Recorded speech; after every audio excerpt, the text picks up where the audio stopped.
Good morning everyone. ये जो recording है, इस साल जो सीबीएसई ने सैम्पल पेपर इशू करा है, हम वो देखेंगे। और ये आपको देखना है कि इसमें किस तरीके से क्वेश्चंस के आंसर दिए जाएंगे। तो अगर आप यहाँ पर देखें, यहाँ पर आपको 34 क्वेश्चंस हैं और देखिए 6 क्वेश्चंस आपके इसमें 5 क्वेश्चंस दे रखे हैं आपके 32, 33, 34 एंड 31। 4 क्वेश्चंस हैं आपके 6 मार्क्स के। ठीक है, तो ये देखिए क्वेश्चन नंबर 34 है जो बिल्कुल डायरेक्ट क्वेश्चन है। यहाँ पर कहा explain 4 elements of marketing mix. Marketing mix के 4 एलिमेंट्स होते हैं: प्रोडक्ट, प्राइस, प्लेस, प्रमोशन। चारों का आपको एक्सप्लेन करना है और चारों मिक्स के जो एलिमेंट्स होते हैं वो मेंशन कर देने हैं।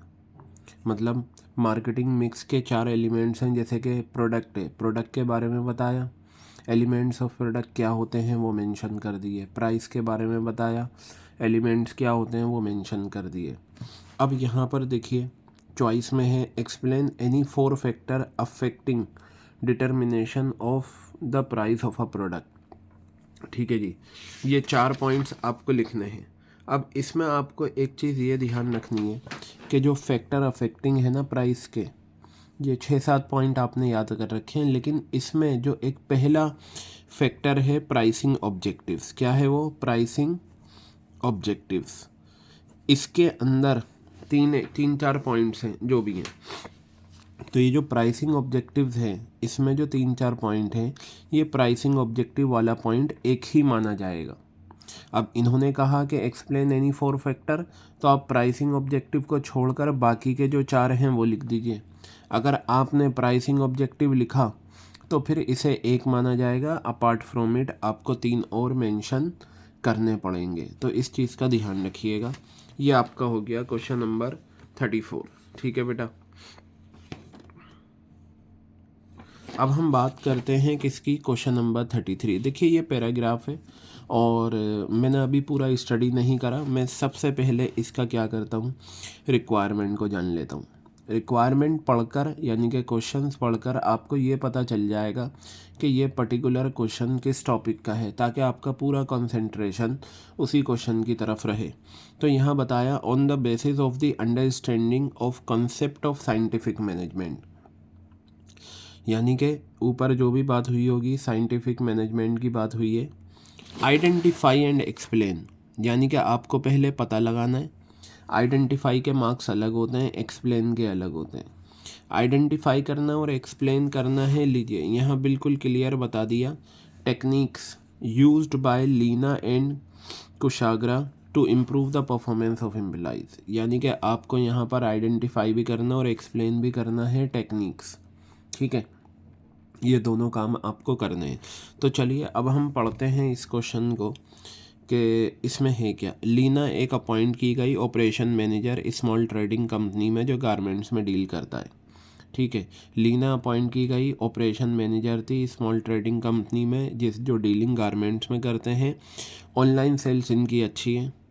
कंपनी ने अभी एक स्पेस जो है, कंपनी ने एक वेयर हाउस जो है रेंट पर लिया है, ताकि वो अपने गारमेंट्स उसमें क्या कर सकें, लोड कर सकें और ऑर्डर वहाँ से मेल आउट कर सकें। ठीक है बेटा,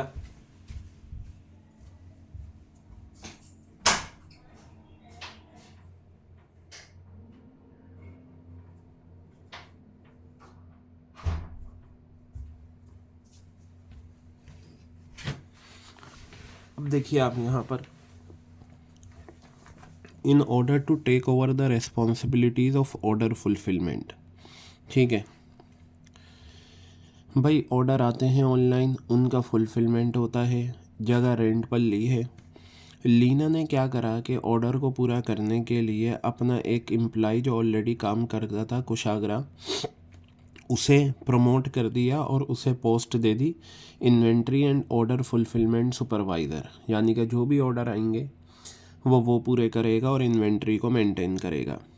कुशाग्रा को टास्क दिया गया कि वो ये पता लगाए कि हम it is best to process order as they come in और let them accumulate and then to process them in batches. इस लाइन का मतलब ये हो गया, कुशाग्रा को ये टास्क दिया गया कि जैसे ही ऑनलाइन ऑर्डर आता है, आते ही हम क्या करें, उसे फ़ौरन रेडी कर दें, या हम कुछ और ऑर्डर आने दें, उन्हें एक्यूमुलेट करें। क्या करें, उन्हें कुछ एक्यूमुलेट करें और फिर बैचेस में करें। जैसे मान लीजिए ऑनलाइन ऑर्डर आया, पहला ऑर्डर आया 10 सूट का, हमने वो पैक करके भेज दिया, एक ऑप्शन तो ये है। या फिर ये है कि 5-6 ऑर्डर आने दो, उन्हें फिर बैचेस में हम क्या करेंगे, पूरा करेंगे। ही कंक्लूड्स दैट, फिर कुशाग्रा ने बताया, 2 ऑप्शन है देखिए। एक तो ऑप्शन क्या है आपके पास कि जैसे ही ऑर्डर आए वैसे ही आप प्रोसेस कर दो, या दूसरा आप उसे क्या करो, इकट्ठा करो फिर प्रोसेस करो। तो ये पाया गया कि accumulating and then processing them in batches is the best way of fulfilling orders. यानी कि एक्यूमुलेट करना और फिर उसके बाद उसे बैचेस में देना, ये बेस्ट है। इससे आपकी कॉस्ट मिनिमाइज होगी और कस्टमर सेटिस्फेक्शन बढ़ेगा। थ्रू सेवरल रीडिंग्स, लीना ने ये पाया कि स्टैंडर्ड टाइम जो था ऑर्डर का 100 बैच पीसीस जो थे गारमेंट्स के, उसका 72 आवर्स था। ठीक है, स्टैंडर्ड टाइम जो था गारमेंट्स की डिलीवरी का 100 पीसीस का, वो 72 आवर्स था। इससे लेबर कॉस्ट पता लगाना बहुत आसान है। तो यहाँ ये कहा है कि आपको आइडेंटिफाई और एक्सप्लेन करना है टेक्निक्स। देखिए, एक टेक्निक तो हमें आसानी से पता चल गई कि स्टैंडर्ड टाइम जो है ना, वो पहले से पता लगा लिया 100 पीसीस का 72 आवर्स से। देखिए, स्टोरी ऊपर से चल रही है, टेक्निक्स नीचे से मिल रही है, ऐसा होता है कई बार। तो ये 72 आवर्स जो पहले से टाइम डिसाइड कर लिया, यहाँ एक टेक्निक तो आ गई, टाइम स्टडी। तो इसका जो आंसर है एक, वो क्या है, टाइम स्टडी है। ठीक है, ये टाइम स्टडी आ गया इसका आंसर। इसे आप क्या करना, एक्सप्लेन करना। नाम लिख दिया तो ये आइडेंटिफाई हो गया, और इसे एक्सप्लेन करेंगे तो वो एक्सप्लेनेशन कहलाएगी। दूसरा, आप यहाँ पर देखिए, यहाँ पर जो टेक्निक थी, 2 ऑप्शन थे, यानी कि 2 मेथड थे। जैसे ही ऑर्डर आया उसे पूरा करो, या फिर इकट्ठा करके बैचेस में बनाओ। तो यहाँ से जो आपको पॉइंट मिलता है वो मिलता है मेथड स्टडी। ये रहा, क्या मिलता है, मेथड स्टडी मिलती है। आपके पास 2 मेथड थे, आपने उसमें से कौन सा चूज़ करा, बैचेस वाला, यानी कि इकट्ठा करो फिर उसके बाद हम बैचेस में क्या करेंगे, उसे देंगे। तो ये था हमारा टाइम स्टडी और मेथड स्टडी, बस 2 स्टडी इस क्वेश्चन में लगी हैं। अब आ जाइए क्वेश्चन नंबर 32। फंक्शनल स्ट्रक्चर और डिविजनल स्ट्रक्चर में आपको डिफरेंस बताना है। ये रहे डिफरेंट बेसिस, आपको इन्हीं बेसिस पे बताना होगा। Formation, specialisation, responsibility, managerial development, cost coordination, इन्हीं बेसिस पे आपको बताना है। अब यहाँ पर आ जाइए बी पार्ट। अब इन्होंने डेलीगेशन के बारे में बताया। डेलीगेशन एक मदद करता है मैनेजर की कि वो अपना बिजनेस के एरिया को बढ़ाए और फिर उसकी जो एक्टिविटीज़ हैं उसे सिर्फ लिमिटेड सोर्सेज तक ना रखे। ये इन्होंने ये लाइन कही। इन्होंने कहा कि in the light of above statement explain how effective delegation helps the organisation in achieving objectives. 6 number का क्वेश्चन है। ठीक है, अब ये लाइन जो है ये दे रखी है और इन्होंने ये पूछा है explain how effective delegation helps the organisation. भाई आप मुझे ये बताइए, आपके सिलेबस में डेलीगेशन में सिर्फ़ और सिर्फ इम्पोर्टेंस है। क्या है आपके सिलेबस में, सिर्फ़ और सिर्फ इम्पोर्टेंस। तो यहाँ आंसर में 6 पॉइंट्स लिखने हैं इम्पोर्टेंस के। उसे सिग्निफिकेंस भी बोलते हैं, उसे नीड भी बोलते हैं। क्लियर हो गई बात ये। तो इसमें सिर्फ़ और सिर्फ क्या आएगा, डेलीगेशन की इम्पोर्टेंस आएंगी, क्योंकि सिलेबस में वही है। तो आई थिंक अभी आपसे आराम से हो जाएगा। अब आ जाइए क्वेश्चन नंबर 31। क्या लिखा हुआ है, पहले हम स्टोरीज वो क्वेश्चन पढ़ेंगे। Identify the regulatory body which has been highlighted above. सिर्फ आइडेंटिफाई करना है, नाम बताना है, एक्सप्लेन नहीं करना। State 3 objectives of the regulatory body identified in part A. ये जो पार्ट ए था, इसमें जो भी रेगुलेटरी बॉडी आप आइडेंटिफाई करोगे उसके 3 ऑब्जेक्टिव्स आपको बताने। फिर उसके बाद दो फंक्शन बताने हैं डेवलपमेंट ऑफ सिक्योरिटीज़ के, वो कौन किसके, जो रेगुलेटरी बॉडी आपने ए पार्ट में आइडेंटिफाई करी है। तो चलिए देखते हैं। It was establish by government of India on April 12, 1988 as an interim administrative body to promote orderly and healthy growth of securities market. देखिए ये डेट आप याद रखना। इस्टेब्लिश तो हुई थी 12 अप्रैल 1988 को SEBI, securities and exchange board of India, और इसे स्टैट्यूटरी स्टेटस कब मिला था, 1992 में। और इसका सेबी का एक स्पेशल एक्ट ऑफ पार्लियामेंट है जिसके थ्रू ये इस्टेब्लिश हुई थी। तो ये जो रेगुलेटरी बॉडी है इसका नाम आप लिखेंगे सेबी। 3 ऑब्जेक्टिव सेबी का आपने ऑब्जेक्टिव्स याद कर रखे हैं, वो तीन कोई से भी लिख देना। और 2 फंक्शन बताने यानी कि डेवलपमेंट फंक्शंस, सेबी के जो डेवलपमेंट फंक्शंस हैं उसके 2 पॉइंट्स आपको बताने हैं। इस तरीके से ये क्वेश्चन आपका पूरा होगा। अब यहाँ बताया give any 4 points of difference between advertising and personal selling, यानी कि आपको एक्सप्लेन करना है टेबुलर फॉर्म में। याद रखना जो भी डिफरेंसेस वाले क्वेश्चन आएंगे आप उसे टेबुलर फॉर्म में एक्सप्लेन करेंगे। यहाँ तो पॉइंट्स बेसिस के जो पॉइंट्स हैं वो मेंशन कर दिए थे, लेकिन यहाँ पर आप अपनी मर्ज़ी से कोई से भी 4 पॉइंट्स ले सकते हैं। क्लियर हो गई बात ये, ठीक है। अब यहाँ पर आ जाइए आपका, इन्होंने ये कहा आइडेंटिफाई एंड एक्सप्लेन। आइडेंटिफाई भी करना है, एक्सप्लेन भी करना है features of one of the function of management. तो लाइन से पता चल रहा है मैनेजमेंट का कोई फंक्शन है, उसके फीचर्स आपको आइडेंटिफाई करने हैं। Identify and explain the features of one of the functions of management highlighted above. Direct इन्होंने फीचर्स नहीं पूछे, मतलब डायरेक्ट होता कि भाई प्लानिंग है, ऑर्गेनाइजिंग है, स्टाफिंग है, क्या है। इन्होंने ये कहा identify and explain the features. आप फीचर्स एक्सप्लेन कर दो किसके, functions of management highlighted above. अब सबसे पहले आप ये देखिए कि ऊपर स्टोरी पढ़कर कि कौन सा फंक्शन ऑफ मैनेजमेंट यहाँ पर अप्लाई होता है, ठीक है। कौन सा फंक्शन ऑफ मैनेजमेंट यहाँ पर अप्लाई होता है तो हम देखें सबसे पहले, फिर उसी के फीचर्स लिखेंगे।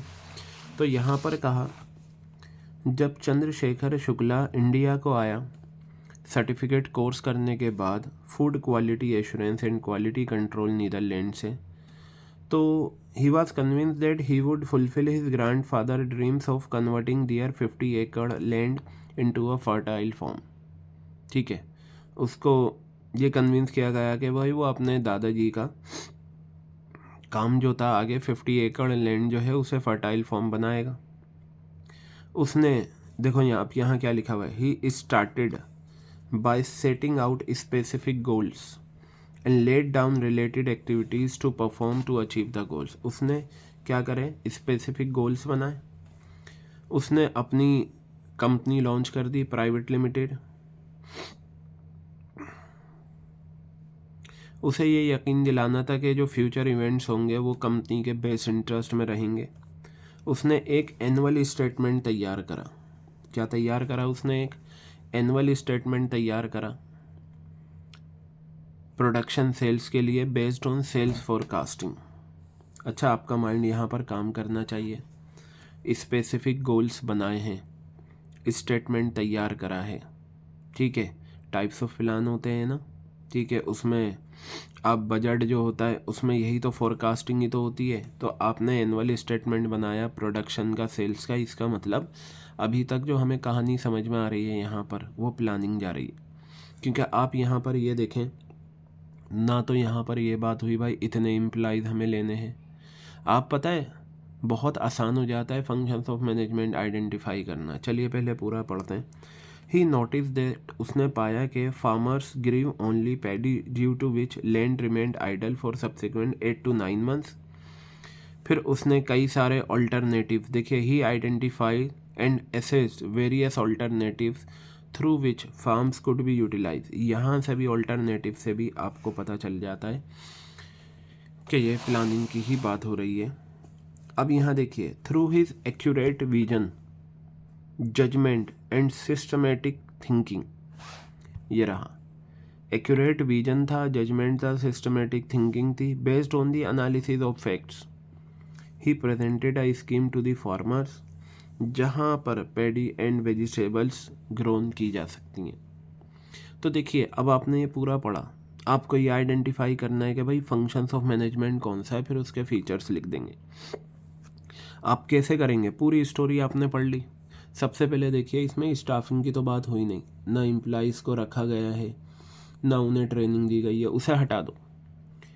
और यहाँ पर अगर मैं बात करूँ कंट्रोलिंग की भी नहीं है, क्योंकि यहाँ पर कोई स्टैंडर्ड है नहीं, उनकी परफॉर्मेंस को मेजर किया नहीं जा रहा, ठीक है, तो कंट्रोलिंग में गया। डायरेक्टिंग की भी बात नहीं हो रही, क्यों, क्योंकि यहाँ मोटिवेशन लीडरशिप जैसी कोई बात है ही नहीं, ठीक है। अब आ गया ऑर्गेनाइजिंग और प्लानिंग। ऑर्गेनाइजिंग में तो क्या होता है, स्ट्रक्चर डिवाइड किया जाता है, रेस्पॉन्सिबिलिटीज असाइन की जाती हैं, तो वो भी नहीं है, तो फाइनली प्लानिंग पे ही हम यहाँ पर आएंगे। तो इस तरीके से भी आप जजमेंट कर सकते हैं। बाकी क्वेश्चन में आपको यहाँ पर ये दे रखा है, यहाँ से आप ले सकते हैं। अब देखिए आपका डायरेक्ट क्वेश्चन है, explain how planning and controlling are both backward looking as well as forward looking function. ये आपको बताना है कि प्लानिंग किस तरीके से बैकवर्ड लुकिंग है और फॉरवर्ड लुकिंग फंक्शंस है। कैसे बैकवर्ड लुकिंग और फॉरवर्ड लुकिंग फंक्शंस हैं प्लानिंग के, ये आपको बताना है, ठीक है बेटा। और यहाँ पर देखिए ये बताया, the first step in the controlling process is setting a performance standard. आपको क्या करना है, कंट्रोलिंग प्रोसेस का पहला स्टेप होता है सेटिंग परफॉर्मेंस स्टैंडर्ड। इसके बाद के 2 स्टेप्स आपको कंट्रोलिंग के बताने हैं, इसके बाद के। तो पहला तो इन्होंने मेंशन कर दिया, तो आपको बस यही 2 स्टेप बताने हैं। सेटिंग अप परफॉर्मेंस स्टैंडर्ड के बाद फ़ौरन जो आपके 2 स्टेप्स आएंगे ना, आपको वो बताने हैं। और यहाँ पर तो ऊपर ये बताना है कि प्लानिंग और कंट्रोलिंग किस तरीके से बैकवर्ड लुकिंग है और किस तरीके से फॉरवर्ड लुकिंग है। बहुत सिंपल सा क्वेश्चन था ये, ठीक है। अब यहाँ पर हम देखेंगे, ये क्वेश्चन नंबर 27 है। पहले मैं दूसरे क्वेश्चंस कवर करूँगा आपके, ठीक है। तो यहाँ पर देखिए question number 26, in order to streamline the selection procedure. 1 minute में इसे मोड़ लेता हूँ, थोड़ा सा इसे ऊपर लेता हूँ, ठीक है। तो देखिए यहाँ पर ये कहा, in order to streamline the selection procedure so as to minimize the margin of errors, certain tests are carried out that attempt to measure the characteristics of individual.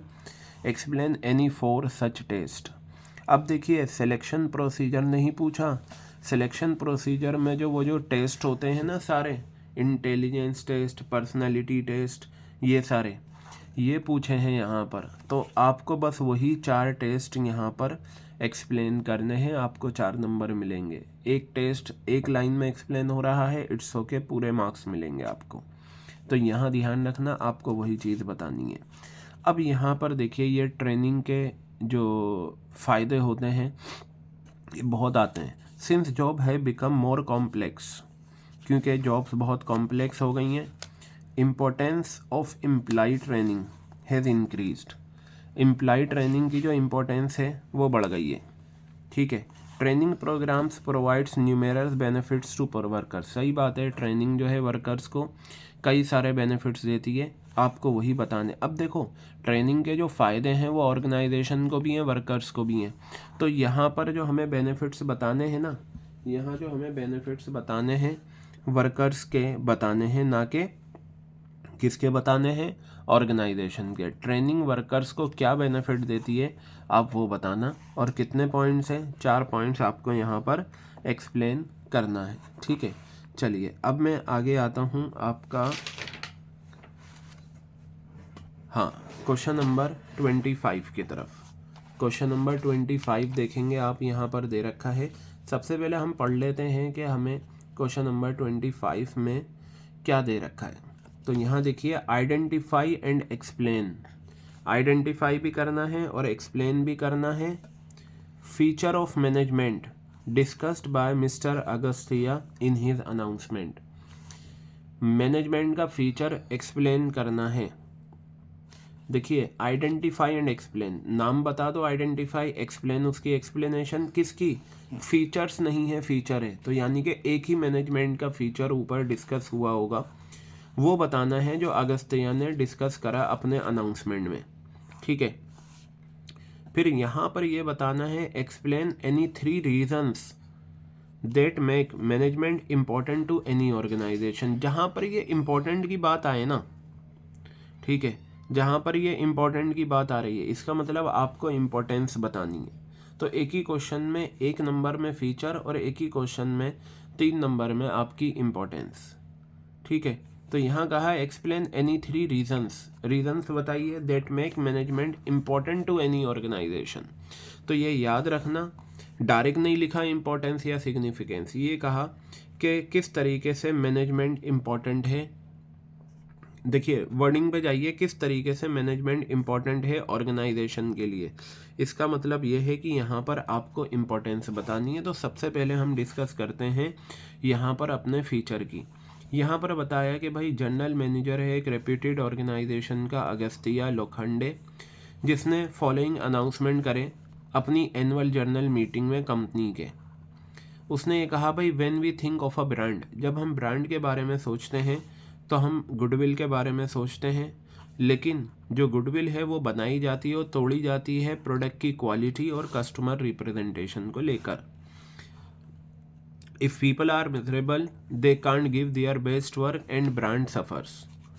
On the contrary positive results can be observed, positive results देखे observe किए जा सकते हैं if there is job satisfaction, effective and efficient functioning, ठीक है। अब यहाँ पर मैनेजमेंट का जो फीचर्स बताया है, अब देखिए आपने स्टोरी पढ़ ली, 3 नंबर का तो आप आसानी से लिख देंगे, 1 नंबर का फीचर आइडेंटिफाई करना है। तो जब आपको आइडेंटिफाई करने में प्रॉब्लम आए ना, तो आप ये देखिए कि कौन कौन से फीचर्स हैं जो इसमें लगी नहीं रहे, आप सबसे पहले वो दिए और उन्हें हटाइए, फिर जो बचें उन्हीं में से एक आंसर होगा। लेकिन यहाँ से पता चल रहा है कि जो पॉजिटिव रिजल्ट्स देखे जा सकते हैं अगर जॉब सेटिस्फेक्शन हो। अब जॉब सेटिस्फेक्शन जो होता है ना उसकी कोई फिजिकल फॉर्म नहीं होती, वो फील होता है, ठीक है। इफेक्टिव और एफिशिएंट फंक्शनिंग फील होती है। तो बेटा इसका जो आंसर रहेगा ना वो रहेगा आपका intangible force. Importance of management में यहाँ क्या आ जाएगा, इंटेंजिबल फोर्स इसका आंसर आ जाएगा, ठीक है। चलिए अब हम बात करते हैं क्वेश्चन नंबर 23 की। ये बहुत सिंपल क्वेश्चन इस बार आया है। From the following information regarding Aditya limited which is in the business of manufacturing green tea, जो ग्रीन टी बनाता है, calculate ROI and interest coverage ratio. देखिए कितना आसान दे दिया, आपने जो अकाउंटिंग रेशोज़ में फॉर्मूले याद करे हैं ROI के और इंटरेस्ट कवरेज रेशो के, आपको यहाँ पर वही लेना है। ROI का फॉर्मूला होता है EBIT upon capital employed into 100।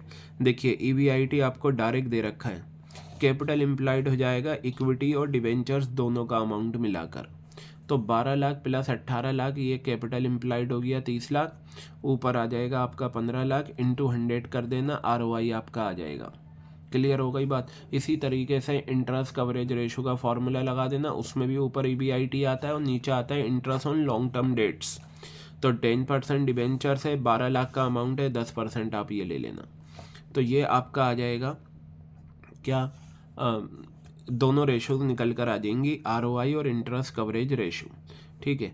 अब यहाँ पर देखिए इन्होंने क्या कहा, explain the concept of leadership, leadership बतानी है उसका कॉन्सेप्ट, और 2 सिचुएशन बतानी है जहाँ ऑटोक्रेटिक लीडरशिप मोस्ट इफेक्टिव है।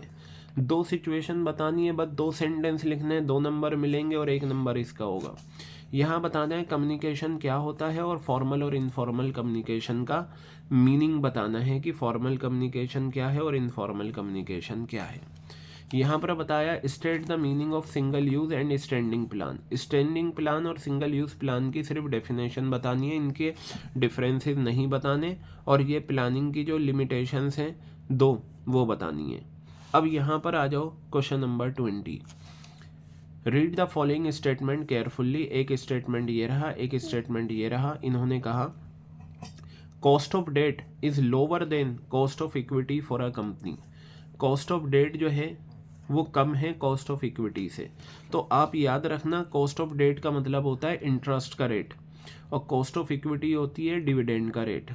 तो ये बिल्कुल सही बात है, क्योंकि याद रखना कोई भी कंपनी ये चाहती है कि जब लोन का पैसा उसे मिले, कोई भी कंपनी ये चाहती है कि जब लोन का पैसा उसे मिले तो उस पर ब्याज कम से कम दिया जाए, क्योंकि ब्याज का देना कंपलसरी पेमेंट है।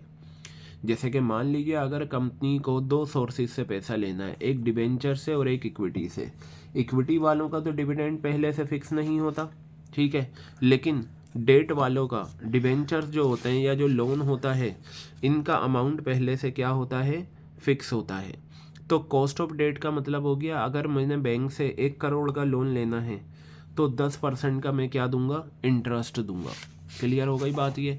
तो जितना कम मुझे इंटरेस्ट देना पड़े वो मेरे लिए उतना बेहतर है। तो ये जो कॉस्ट ऑफ डेट है ये क्या है, आपका इंटरेस्ट का रेट है। तो cost of debt is lower than cost of equity, ये बिल्कुल सही बात है, ये फैक्ट है।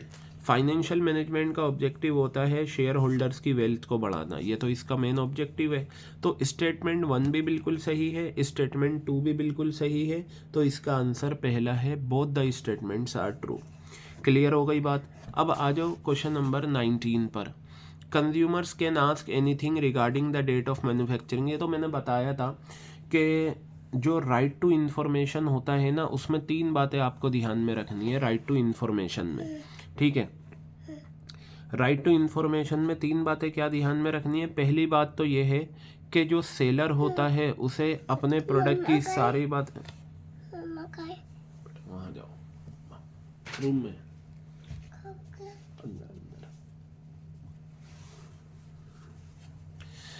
देखिए सेलर को सारी बातें बता देना चाहिए प्रोडक्ट के बारे में, ठीक है। अब जैसे कि पैकेजिंग होती है, पैकेट पर जो इन्फॉर्मेशन लिखी होती हैं वो सेलर को रिप्रेजेंट करती हैं, सेलर सारी बातें बता देता है, ठीक है।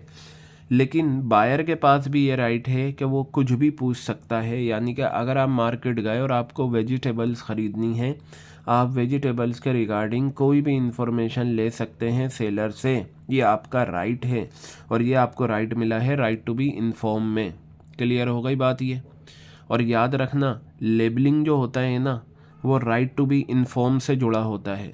मार्केटिंग का जो एक पॉइंट है लेबलिंग, वो राइट टू बी इन्फॉर्म से जुड़ा है। सेलर भी बताएगा अपने प्रोडक्ट के बारे में सारी इन्फॉर्मेशन, और बायर के पास भी ये है कि वो पूछ सकता है। तो इसमें राइट टू बी इन्फॉर्म इसका आंसर है। अब इन्होंने ये कहा कि what are the factor that affect financing decision. तो आपने पॉइंट्स याद कर रखे होंगे, ठीक है। तो इन 6 में से जो जो हैं आपके वो याद रखना। जैसे इसका सही आंसर है 1st, 3rd, 4th, ये फैक्टर है फाइनेंसिंग डिसीजन का।